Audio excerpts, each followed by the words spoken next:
Good morning to you all.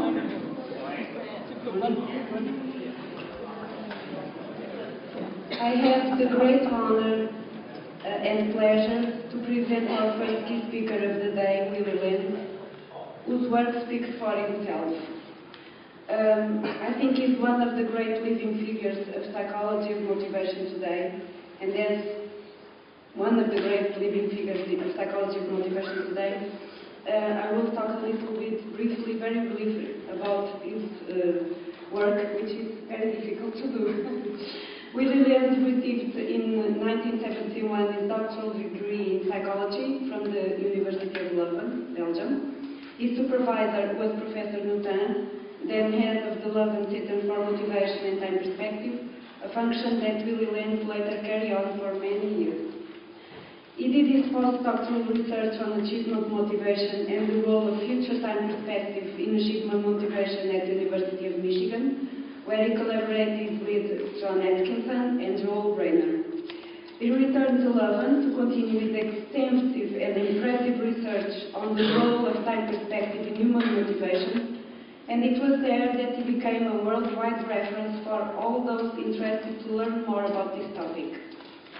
He is currently a fellow of the Association for Psychological Science and founding fellow of the American Educational Research Association. He holds honorary doctoral degrees from the Universidad Nacional Federico Villarreal and the Pontificia Universidad Católica del Perú, both in Lima, Peru. In 2010, the Special Interest Group on Motivation and Emotion of the European Association for Research on Learning and Instruction honored him with an award for major scientific contributions to the field of motivation and emotion. He is also a member of the editorial board of the Journal of Educational Psychology. He has an impressive publication record, several dozens of articles in international reviewed academic journals, several books either as author or editor, about 30 chapters in academic books, proceedings of international scientific conferences, dozens of international reports, and much more. In 11 languages, one of which is Portuguese, for he has been for many years collaborating with several researchers working in many Portuguese universities, almost all of them, I think, but mainly in Coimbra, Porto, and the Algarve. But besides being an outstanding scholar, Willy Lenz has lots of facets that many people who are here in this room are well aware of, because they know the generous human being that he is. I'm only going to mention two. Willy is a mentor, really a mentor, tirelessly promoting the career of many young researchers spread all over the 5 continents, focusing on several domains of psychology, from sports to education, counseling, health, and organizational psychology. Willy Lenz is also a friend, welcomes you in his family, never forgets to share with you novel information that he considers to be important to your work, and who is always there when you call for help, nourishing your hope for brighter future scenarios. That is why Pedro knows all these facets, as a researcher, a mentor, and a friend. And so, good morning. Over the years, Professor Willy Lenz has expanded knowledge not only about the way that individual differences in future time perspective relate to goal setting, but also as it may predict specific aspects of motivated behavior for the present time. In a simple, but for sure brilliant way, he will share with us today insightful hypotheses and relevant empirical findings, showing that the future motivates for the present, but also that it is possible and adaptive to enjoy for the present and strive for the future at the same time. So, it is with great pleasure and honor that I will leave you with Professor Willy Lenz.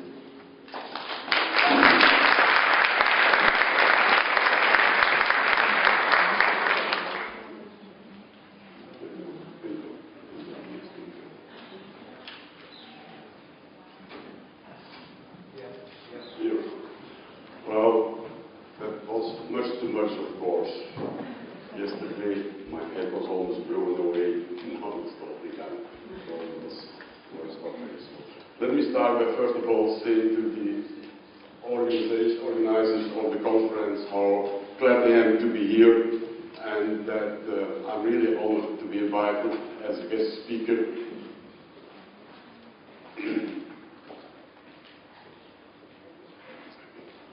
So thank you also for coming here to attend this talk about, as you can see, the motivational significance, the motivational meaning of future time perspective. Future time perspective as a cognitive motivational concept.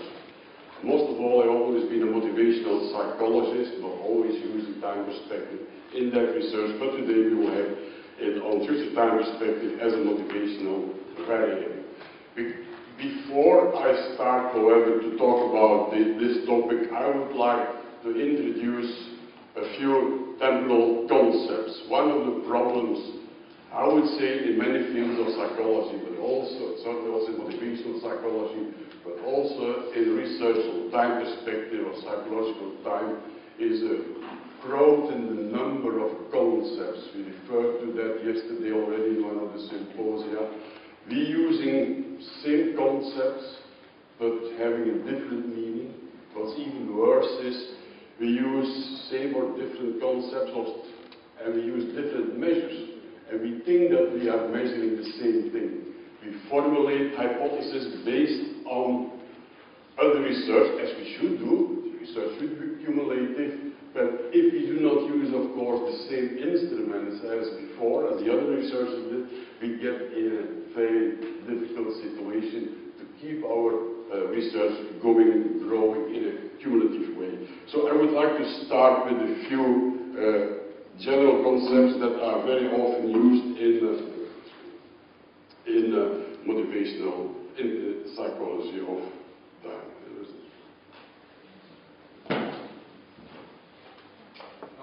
Here we go. So psychological time perspective, future time perspective, part of what we call psychological time, or psychology of time. In the most simple form of it is time perception, time duration, time estimation, how long time intervals are experienced as. Time orientation is another frequently used concept. And then, topic of today, time perspective with the subdivisions, past perspective, present, and future time perspective. Another one, and several of you, I noticed yesterday, are using also the concept of time attitude. Let me start with time orientation. We all live in the present, but we all have, of course, a past and a future. Now, for each of us, we can measure to what extent is our present life space, as we called it, affected by our past. To what extent is it affected by the anticipated future? For some people, and that's dependent, for some people, some of those time intervals or life phases are more important than others. Dependent on which the past, the present, or the future part of our life is dominant, we talk about past-oriented, future-oriented, and present-oriented people.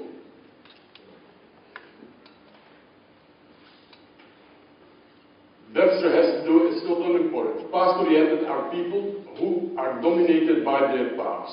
They define themselves, their self-concept, and their self-evaluation depends on what they were and what they have been doing in the past.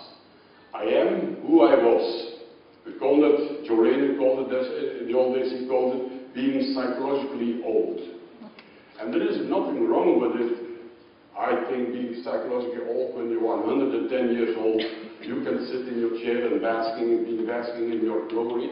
But there is a problem for quite a lot of youngsters. I met once a Nobel winner in the early 30s, and now a few top athletes who were very, very successful in their career.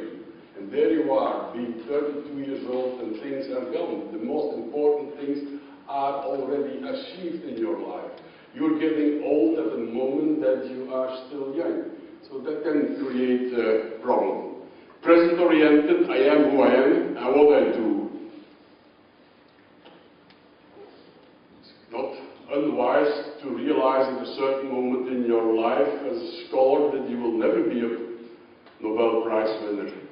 Then you have to give up a lot of your earlier aspirations. Did you realize that this is the most important part of my life, what I'm doing now, here and now. Doesn't mean that you cannot be future-oriented. I started by saying that each of us has the three orientations, but here you are in the midlife, in the middle of your life, you realize that this is the moment where things are happening. The future is getting shorter, you know your own competencies, your limitations, and you have to live in the present. You are who you are. Your self-esteem and your self-concept is largely dependent on your actual present performance. But, you see in the audience, most of you being much younger than I am still present-oriented, but most of you are future-oriented. The most important part of their life still has to come. You define yourself in terms of what you will be. I'm a future psychologist, all our students say. I'm a future dean, I'm a future rector of my university. You define yourself, and your self-esteem is largely dependent on who you will be in the future.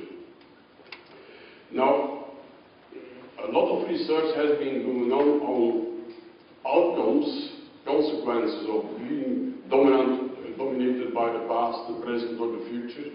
A lot of research has also been, as we heard yesterday, and as we knew already before, on the Zimbabwe time dimensions.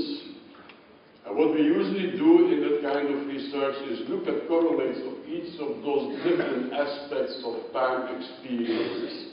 And sometimes we do regression analysis, and if we do regression analysis, sometimes we look for main effects, but mostly we look for main effects, but seldom look at interaction effects.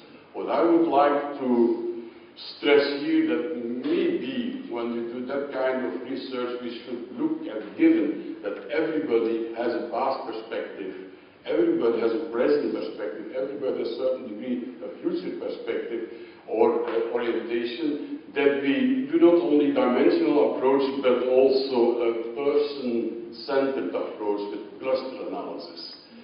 To look at people, different groups of people that are different on a combination of those 3, 4, 5 dimensions, and see how they behave in the field of unsafe sex, unhealthy behavior, and so forth and so on. We did try it recently. I must honest, I had hoped I could show you the value of such an approach. We analyzed recently the Zimbabwe data and a new sample of Belgian data, but I must admit the cluster analysis did not give enough statistical evidence to be discussed here at this moment. Okay, as I said, each of us has the 3 dimensions. Time come 3 dimensions. Now, what's important, and you know, some of you will know it, just John used the concept of time competence. Time competence means that you live in the present, but that your present results from your past, that you know that your past is active part of your present life, not only via autobiographical memory, it's also subconscious, unconscious, via conditioning, and so forth and so on. But you also, in the present life space, is integrated the anticipated future. So time competence means that we integrate the 3 dimensions in the present. But we learn from the past, that we live in the present to prepare the future. So that means that you are at the same time who you were, who you are, and who you will be. The 3 temporal dimensions integrated in the self. It's not always that we refer, and I know that some of you are working in this line. For example, we found a rather old study with prisoners with long-term sentences. They have no present. In their psychological experience of time, there is only that negative past where things happened, and there is that future when you want to be better than they were in the past. And they are now in an intermezzo that is not important for them, even if it takes 10, 15 years. But it psychologically is not that important. That about, well, here, portfolios is always related to what proceedings. Many years ago already, Aurelius had this idea that what you are is past, comes from your past. The following concept is time attitude.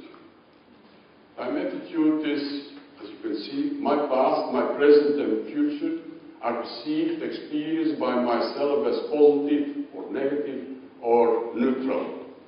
Remember also there's a Marcus scale, says a past positive, past negative, don't have yet future positive, future negative. We developed a time attitude scale that measures those three types of time attitude. We asked the participants personally, I experience my past or my present or my future as, and then we give them a list of bipolar adjectives, pleasant, unpleasant, cold, warm, boring, exciting, and so forth and so on. And then you can easily calculate the time score and the attitude of those people towards the past, the present, and their personal future.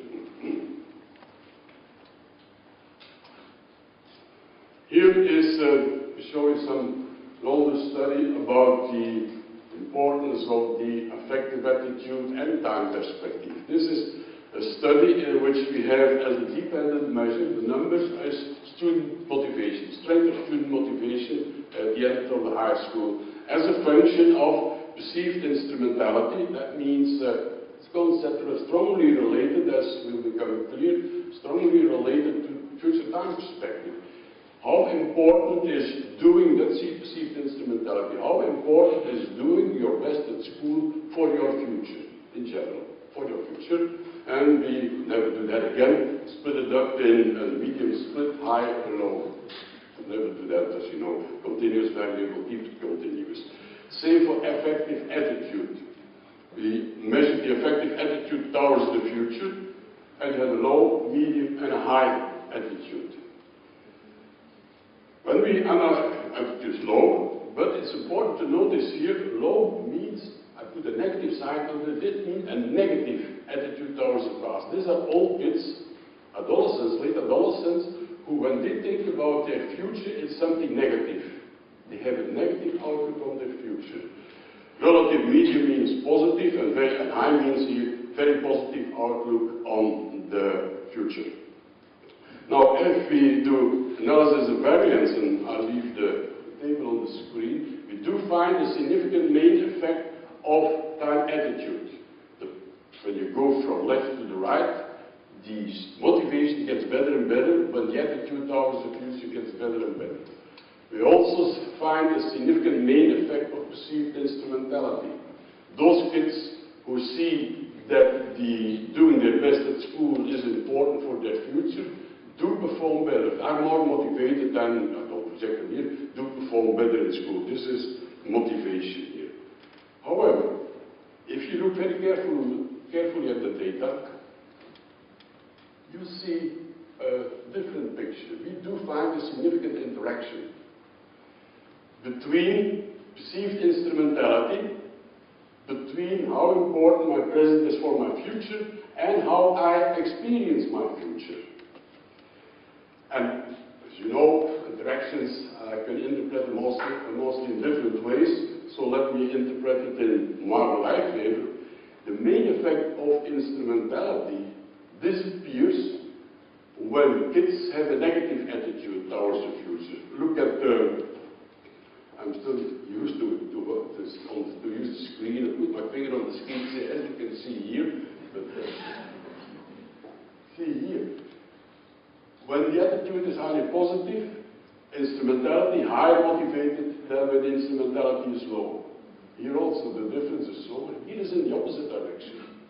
When you perceive things as what I'm doing in high school is indeed important for my future, but that future is negative to me, it demotivates.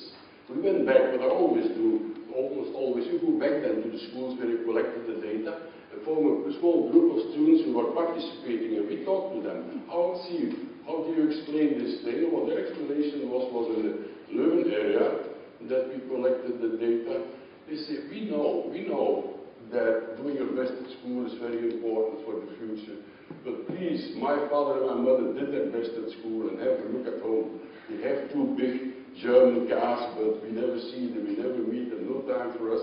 We don't want to have that kind of future. That was their explanation for these results. Okay, now, future time perspective. I wanted to stress the perspective. Future time perspective or past perspective means that we are talking about how you look, what your perspective is on the future from the present. You look from your present to the future, and as I heard someone saying yesterday, I think it was Jennifer, it's of course true. I perceive my present is affected by my past, but also the way I experience my past is affected by how I experience my present. Those causality goes in both ways. That's true. But we talk now about, and certainly when we talk about the motivational role of future time perspective, we are talking about perceiving, anticipating your future from within the present. And as I said, it is a motivational construct. In our approach, and now from now on, I'll talk only about my own research, while Leuven research on time perspective and motivation. It's a motivational construct for two reasons. In our definition of future time perspective, it results from motivational goal setting. I will come back to that in a minute. Future time perspective is a consequence, psychological future time perspective is a consequence of formulating goals in the future, near or distant future. That's one reason why we define future time perspective as a motivational variable. Second, and since many years I'm more interested in the second question, is it has motivational consequences. Content and extension of future time perspective, of individual future time perspective, has motivational consequences. Quantitative and qualitative motivational consequences. For those of you who are not in motivational psychology and think it's an interesting development, recent development in motivational research, to make a distinction between the strength of motivation and the quality of motivation. You can be highly motivated, or a student or a sportsman can be highly motivated for what she does, but the quality of that motivation may be much lower. But we come back to that also during this expose. Now this is not new. I did not invent this idea that future time perspective results from motivational goal setting.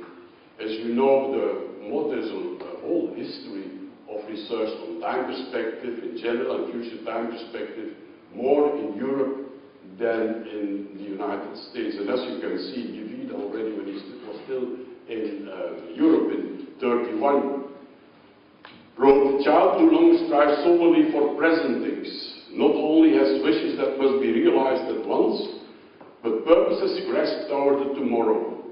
The goals are thrown continually further into the future. A decisive extension of the psychological present life space is based upon his temporal displacement of goals. So while developing, children learn to formulate more and more goals for the future." That means that the present life space grows, extends by incorporating larger parts of the anticipated future. This is Levine 42. The setting of goals is closely related to time perspective. The goal of an individual includes his expectations for the future, his wishes, his daydreams. It's a little bit amazed that Levine added those daydreams. Of course, he didn't explicitly say what he meant with daydreams, but Levine was one of the first, as far as I know, the literature who stressed not only that future time perspective grows out or develops with postponing goals and setting goals for the more distant future. He stressed also very much the degree of realism a goal should have. You can have a very long, very deep future time perspective having very wild dreams. So I'm not so sure if he really meant those daydreams, if they are really part of the motivational time perspective. Less, in German, but has the same thing. Less also says that present is anticipating on the future. And that's true to the extent that the psychological living now, here and now, has this striving, this what he calls it, the striving, dynamische psychological drives to realize things that are not here yet. Again, future orientation is motivational. It results from goal striving. Bergius distinguished two aspects, and we have done that with the folder later. Again, we have picked up that idea, as we will become clear later. A cognitive and a cognitive component in future orientation. The cognitive thing is the motivational, dynamic orientation toward future goals. The cognitive thing is the cognitive aspect of future time perspective, the anticipation of realizing them, of achieving them. The expectation, the expectancy that you will achieve them, that you will realize them. When we say about, we give it a little bit a different definition of the cognitive thing, is that cognitive aspect of future time perspective refers to the fact that the longer your future time perspective is, the deeper your future time perspective is, the better you're able to see the link between the present and all those goals into the future. And the second, I'll come back to it later also, the cognitive thing is that people with a longer future time perspective are able to attach higher value to future goals, future outcomes, than people with a short future time perspective. But as I said, I come back to that. Those of you who are, and all of you are on time perspective, I would certainly recommend you to read this book. It is first, Paul Fress was from the University of Paris. He published, I forgot if it's 53 or 58, I think it's 58, and it was published first in French and then translated in English. It's a wonderful book on the European approach, I admit that, but that's not, there's nothing wrong with it. Approach of time perspective in general and future time perspective in particular. He also wrote, the future only unfolds insofar as we imagine a future which seems to be realizable. It's a task to be done. There is no future without at the same time a desire for something else and awareness of the possibility of realizing it. Press quotes this is in the English translation on page 173, Gio from 1902. We must desire, we must want, we must stretch out our hands and walk to create the future. The future is not what is coming to us, but what we are going to. We must want, we must stretch out our hand to create a future. Then my supervisor of my doctoral dissertation wrote many years ago, the psychological future is essentially related to motivation. The psychological future is not just a learning effect of the past. The future is the time quality of the goal object. The future is our primary motivational space. With what he said that the psychological future is not just a learning effect of the past, he wanted to say with that of course also Pavlov's dog had a future time perspective. When he heard the bell, he knew, he anticipated the food that was going to come. Via conditioning, you can create conditioning processes, you can create anticipations, expectations, and we all have that kind of anticipations that are aroused by situational cues. But that's not a future time perspective in our approach. We say future results from future time perspective results from motivational goal setting. This is a very simple. I don't have any fancy things to project, as you will see. I will go on and on with those black letters on white background.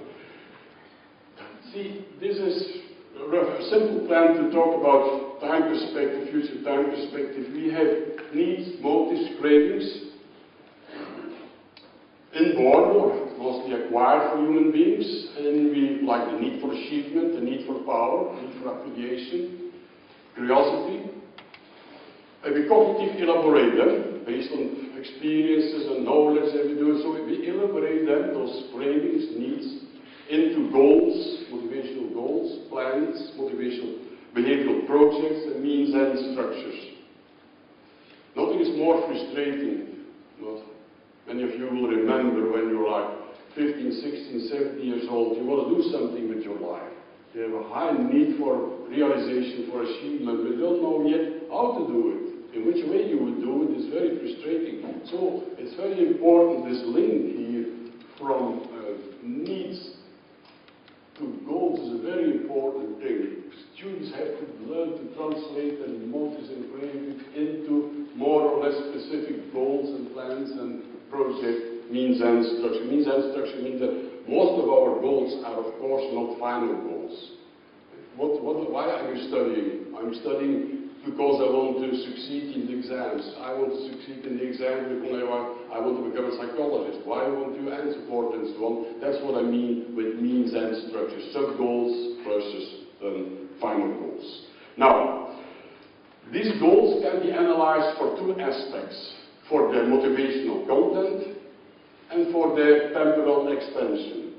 Think about aspirations and goals, and goals can also be negative. You can also be fierce. I'm afraid that, and things that you want to avoid in the future. We can analyze them for their motivational content and for their temporal extension. We developed years ago together with my supervisor the motivational induction method. That is a sentence completion technique in which to measure time perspective, but in a very implicit way.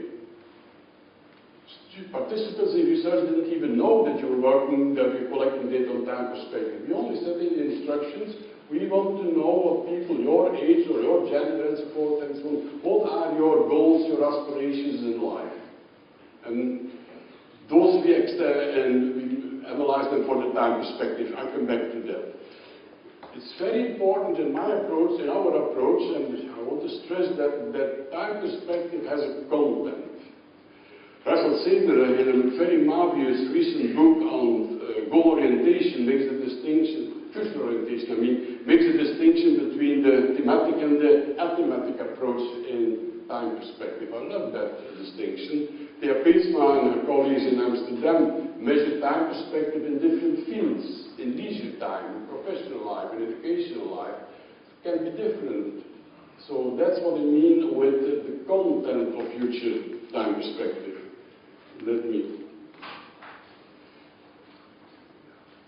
Then the extension of future time perspective, or the length, is how far into the future go those goals. We can situate that on a time scale, on a rough or a more specific, I'll explain later. Goals are situated in time, immediate or in the very near future, but it can also be in the very deep future. First research assistant that I hired, and he graduated from Leuven University, master at that time, licensed in psychology, and I was going to hire him as a doctoral student. And when the interview was over, he said, Professor, can I ask you a question? I said, yes, and this guy's 22, 23 years old. And he said, what will my pension be? And he retired at 65. I couldn't believe that we give a master's degree to a people who was interested in that kind of thing. So I said, I think your father made you ask that question. And he blushed and said, yes, I had to ask him. So this guy was, he had a very deep future time perspective.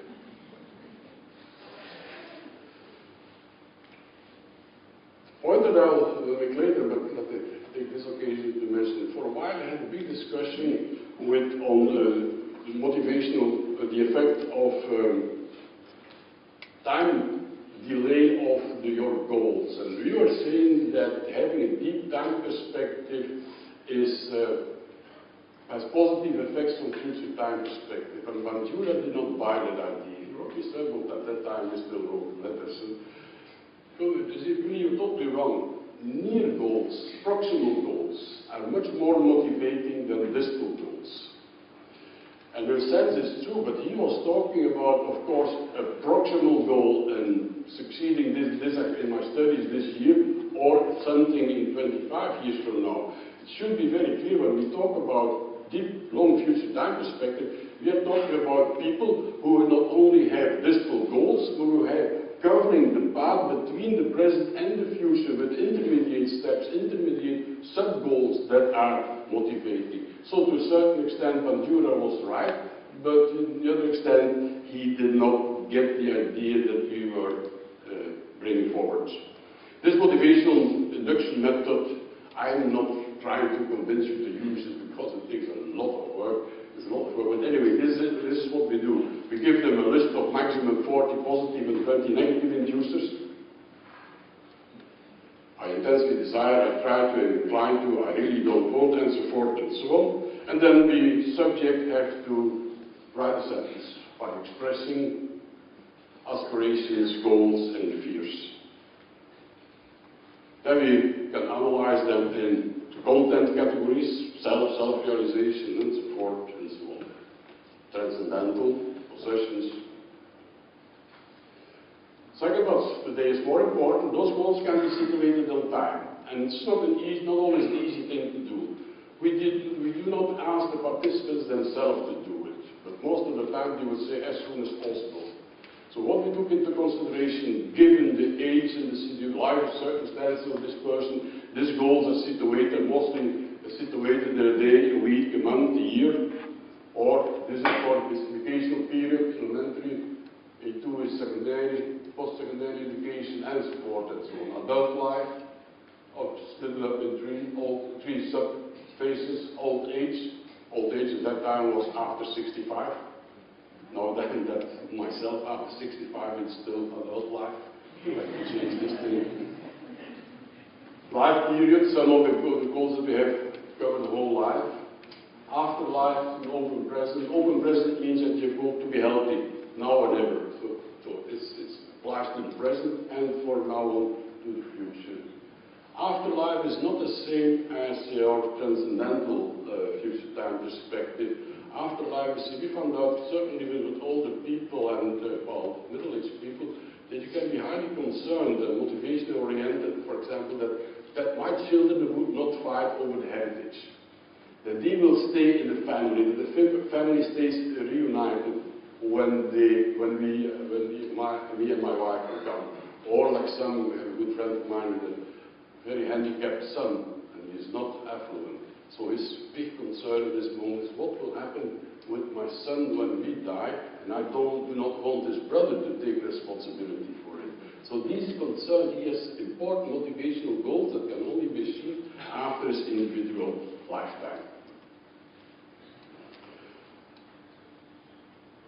Conceptualizing future time perspective as resulting from motivational goal setting, and saying that having a deep future time perspective means that most of your goals are situated in the distant future, reminded me of, and Phil Zimbardo and Jennifer already yesterday referred to Walter Mischel. We should mail him that we are quoting him so much.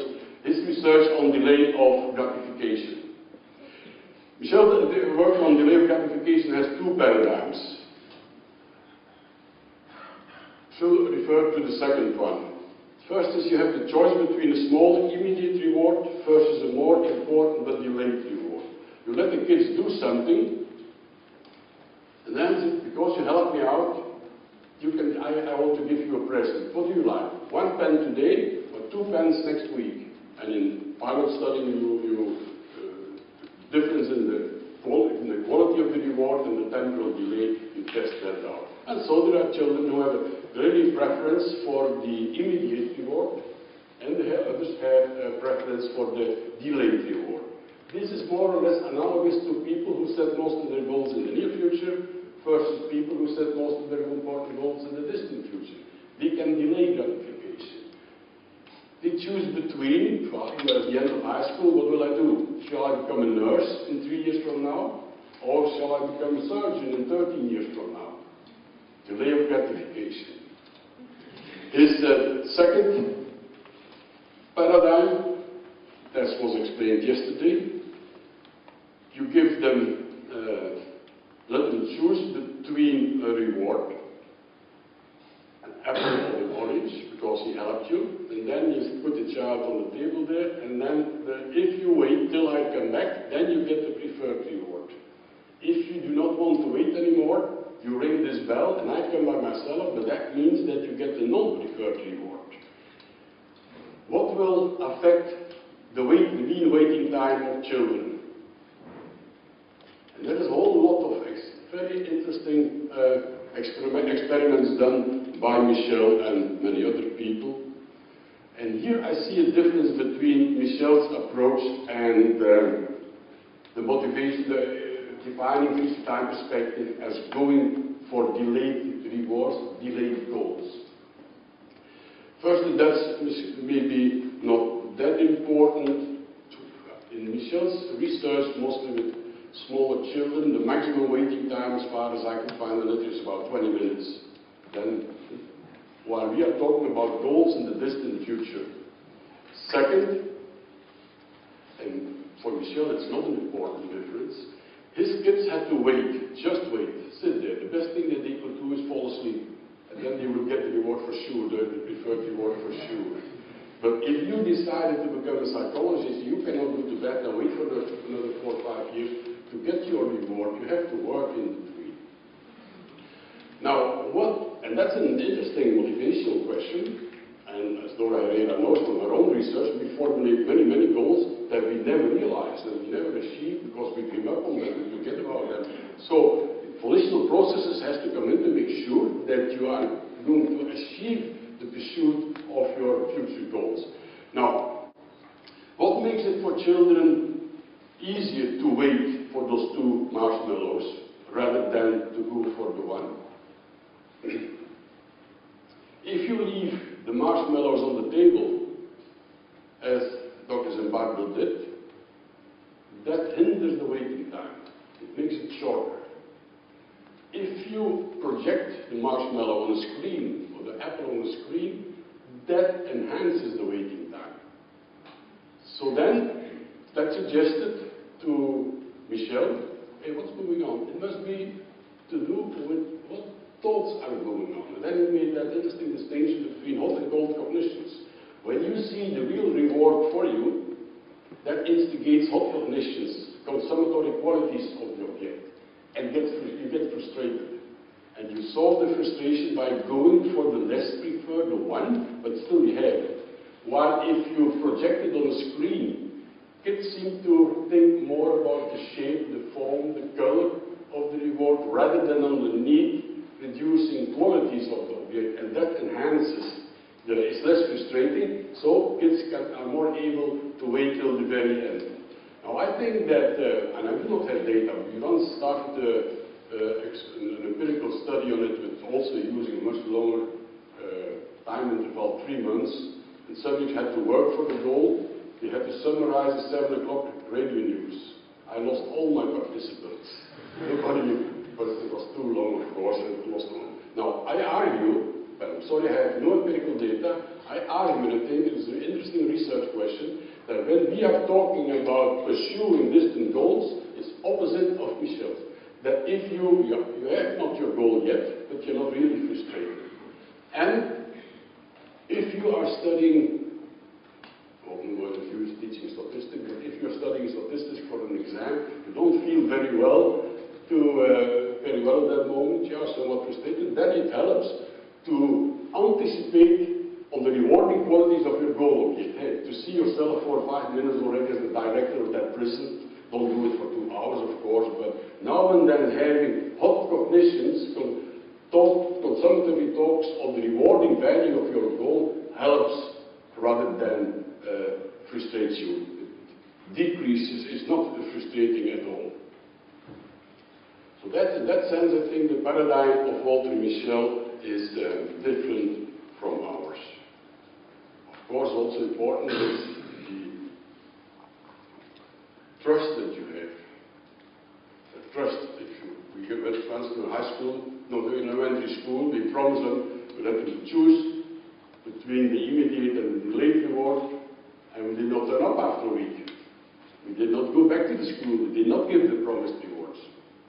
Then, some of my colleagues, a couple of months later, went back to the same classes and did the same kind of research. Almost nobody went for the delayed reward, they all went for the immediate thing, because they didn't trust these guys from psychology anymore.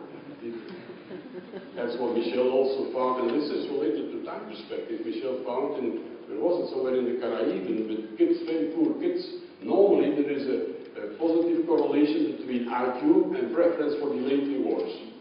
The positive correlation between IQ and extension of future time perspective. Not in those poor areas. We repeated it once in the ghetto of Detroit. Negative correlation. The wise kids go for the immediate reward. Better one bird in the hand than 10 in the sky. The parents promise them so often delayed things that never turned out. Okay. You have to talk about the reward. Michel once found the following thing, and he wrote, you really have tried to do that sitting, is it a culture thing or not? He did a study and with first year university students. They had to fill in a questionnaire for him, and then he said, individually, then he said, to reward you, because you helped me, we can go for a lunch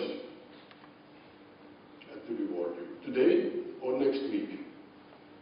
And all students preferred next week.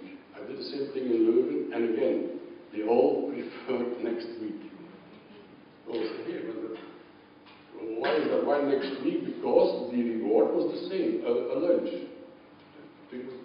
So some students said, if you go now, then you go to that pub around the corner here, and otherwise you have a week time to think about the good Chinese or the Italian restaurant. But most of the students say, Professor, you're totally wrong. You may be a good psychologist, but you don't know anything about student psychology. You're not talking about the reward, you're talking about punishment. Who wants to go to a restaurant? Another, I'll skip this thing, the possible self. We talked about that as an approach to Hazel Marcus and Oysterman about possible self. The only thing that I want to say, after we discussed it yesterday in one of the symposium also, this is time perspective. To perceive yourself, then how will you be in the future? And Hazel and Daphne Oysterman came up with data that the balance future time perspective is better, that you have in a given field you have aspirations and fears, positive and negative. We never could repeat that data. The most adaptive is to have positive possible selves, a positive outlook on the future, and not be afraid that you will not achieve your future.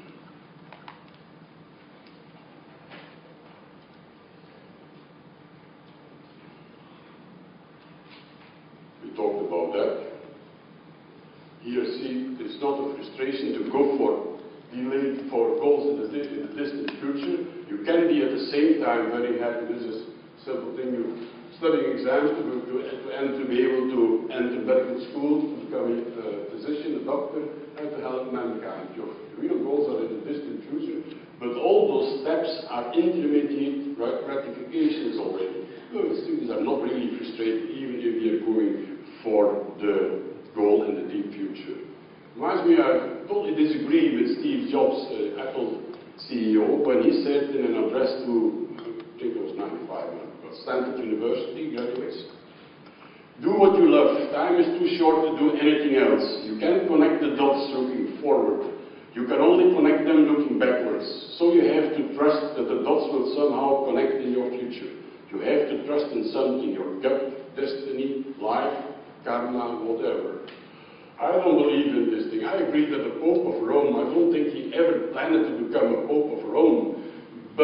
And Steve Jobs did not plan very much in his younger life. It's true, and things turned out very well for him. And it's also true that, as I said already, that our plans are not always achieved. And one of the problems can be that some kids or youngsters or students are not able to forego their plans. When they find out that they cannot succeed at the university, it can be very hard for them to get rid of those plans and to change them. But as a motivational psychologist, there is nothing wrong with planning and constructing, but you must wise enough, of course, to change your future time perspective if you are forced by reality, within or the internal reality or the external reality. But everybody learns in life. Here, the same man, many years later, or 10 years later. But when he was diagnosed with cancer and very ill, he told Walter Isaacson, the author of the biography Steve Jobs. If you would read that book, read it. It's a marvelous book, I think, about as a biography. About the consequences of having cancer, here is Steve Jobs. You don't make plans more than a year out, and that's bad. You need to force yourself to plan as if you will live for many years. See, there's totally a contradiction with what we had said before, and this is my story, this is what I feel like. Finally, in this line of research, in the mid-70s, Boniecki was a guy from Australia who came over, and he was very much concerned with ecology. And his question was, and we never studied it, how far can man project into the future? When I ask about my student talk, when I teach about this, try to imagine your grandchildren. Those guys are 20, 25 years old. I'm crazy. Thinking about the life of my grandchildren, I'm not able to do that far. And that's one of the smaller reasons that we have those ecological problems, that although things are changing, we're not able to anticipate that far into the future where things are going to happen. No, I'll skip. These are a few empirical studies in which we're going to be going. You see, what we also do is, I said when we analyze future goals for the temporal characteristics, we situate them in certain periods in life, today, but then we can also translate it in a number of years. How many years is that from now? And then we can do sort of quantitative research. And this is about the relationship between age and extension of time perspective. And of course, the absolute number of years, as you can see, is increasing. But if you calculate the mean extension to the expected lifetime, which is a statistical variable, you see that people keep more or less planning for about 30–40% of the years that they can expect to live, so that the time perspective stays there. Okay, now about the motivational effects of future time perspective.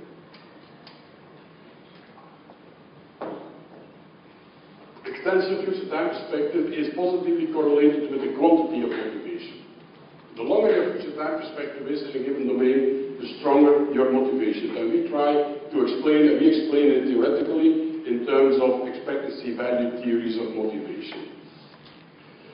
Extension of, and that's done in the following way, extension of future time perspective is related in a negative way with psychological distance towards the future. Clear here?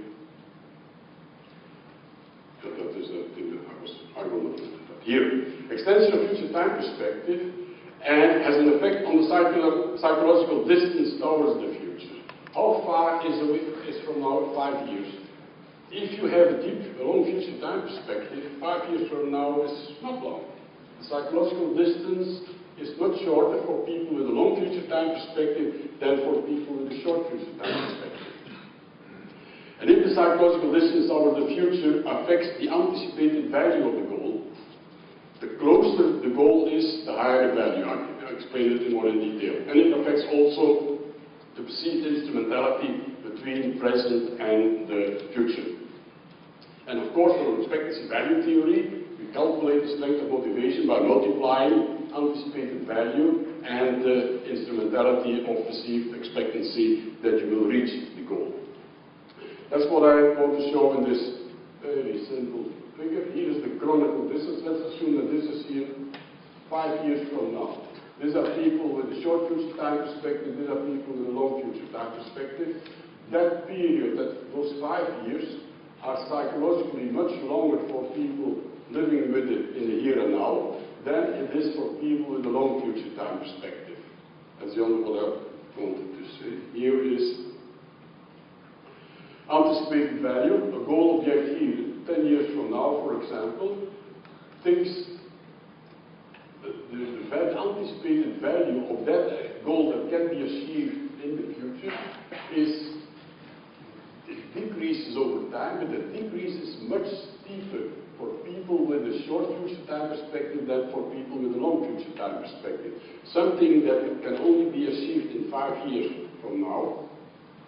Because of the delay, let me restate that. If I give you as a reward, because you helped me, here is 20 euro. Do you want to have that reward today or next year? If you go for next year, you have to see a psychiatrist, even today. You have to go for that immediately. The value is the same, but why delaying? Everybody, if you would choose immediate reward, because the anticipated value decreases. And the decrease is steeper when you have a short future time perspective than when you have a longer future time perspective.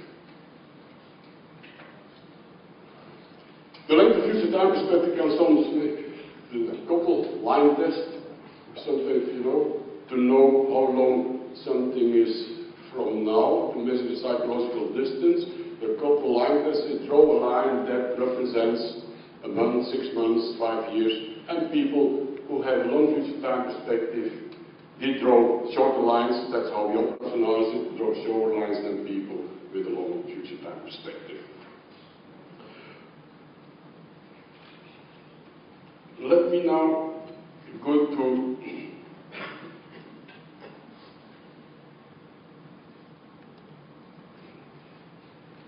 the quality of motivation. This is of time reasons. 10 minutes. 10 minutes. That's okay, yeah.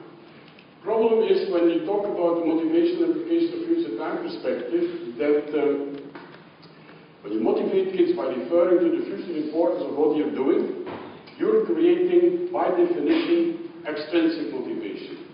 Of course, you're not motivated by the task as such, but you are motivated by goals in the future. That's extrinsic motivation. And then, those of you who are in educational psychology will say, let's don't do that. We know that intrinsic motivation is much better quality of motivation than extrinsic motivation. And that's true. There is a lot of empirical evidence proving that.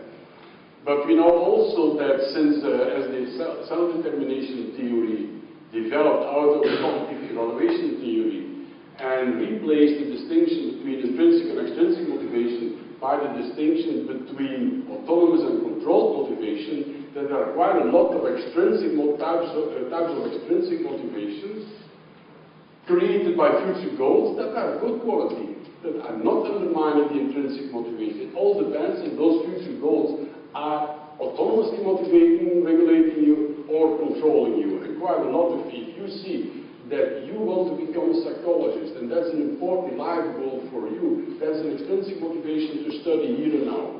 But that's a good quality of motivation. You identify with that goal. It's you. You are autonomously striving for that kind of goal.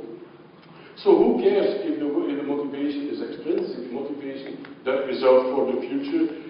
What's important is the quality of the motivation. And the quality of the motivation has to do, the quality of the goals has to do with the distinction between intrinsic and extrinsic goals.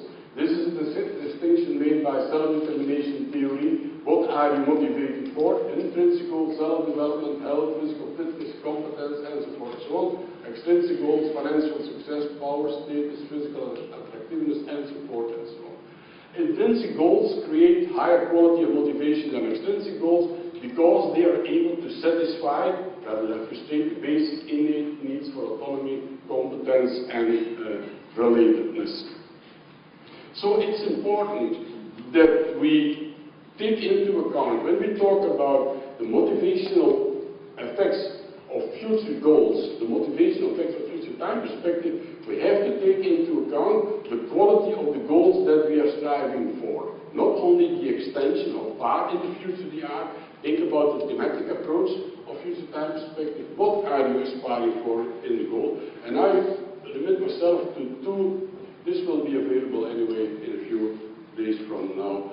I will go to empirical evidence, two studies that show what I want to do. Here is an experimental study in which we manipulated student pupils' future time perspective.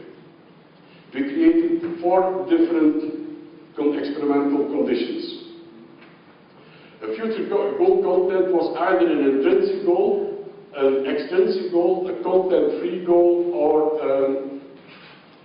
no reference, no goal at all. What we did is, no goal at all, that means we said you better study this, was a Taigu exercise in physical education classes. And students had to learn to study text about Taigu, and had to exercise Taigu exercises and so forth and so on. And we said, if you do, let me see if I have here, if you do that, if you train very well and you learn more about it, then you will stay physically fit and healthy in the future. we induce an intrinsic goal. Or, in another subgroup, we say that helps you, this sports help you in looking physically attractive to others in the future. For SDT, that's an extrinsic goal. Please don't attack me on that. We call this an extrinsic goal.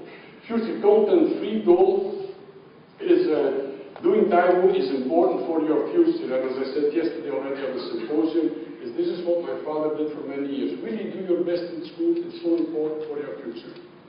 Stop. Okay? That's this condition. Doing Taiwo is important for your future. And the fourth is we didn't refer at all to the future. 10, 11, 12, and here are the results. Very quick. At the bottom is enough. All dependent measures are most adaptive is being in the future intrinsic goals, and that holds for all dependent measures. You do better on all those things when you are doing, you learn better, you perform better, and so on, when you go for a future intrinsic goal. The worst condition is the future extrinsic goal, and the two other conditions lay in between. So what my father did, really do your best for the, is so important for your future, is not different from saying nothing about the future, as far as these data show. Here is the final, the last empirical study, published in Journal of Educational Psychology. Less is sometimes more, goal content matters.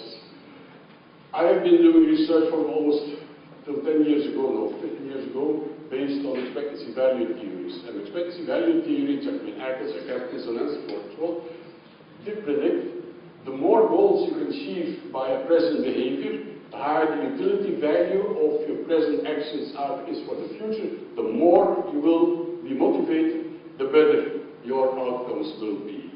Self-determination theory later say, well, that's maybe not true. You may be stronger motivated, but the quality of your motivation may be less. It depends on what are those goals, what is the content of those future goals. And here is a study that we did in female, there were no boys. It's not that we selected the females. These are first year students in a teacher training college to become kindergarten teachers. And in reality, there were no boys in those classes. And they had to study text, and there was a program going on in that school on recycling. And they had to study text on recycling.